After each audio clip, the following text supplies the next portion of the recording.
सबको नमस्कार। मैं हूं डॉक्टर मधुबाबू, संजीवनी प्राकृतिक आश्रम हैदराबाद से। दोस्तों, कंटिन्यूस खांसी आने वाला का प्रॉब्लम, ये प्रॉब्लम ठीक करने के लिए एक होम रेमेडी के बारे में आज मैं बताता हूं।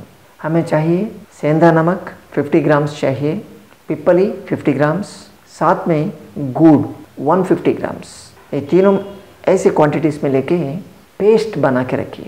ये पेस्ट से 10 ग्राम्स ईच बाल्स बना के कांच के बॉटल में रखिए। मॉर्निंग, आफ्टरनून, इवनिंग दिन में 3 बार गर्म पानी के साथ खाना चाहिए। ऐसा करें तो कम से कम 40 दिनों के अंदर ठीक हो जाता है।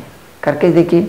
ऐसी तरह मेडिसिन या सर्जरी के बिना आपका हेल्थ प्रॉब्लम ठीक करना चाहिए तो नीचे स्कूलिंग वाला नंबर को फ़ोन कीजिए, हमारा आश्रम को विजिट कीजिए। फिर मिलेंगे।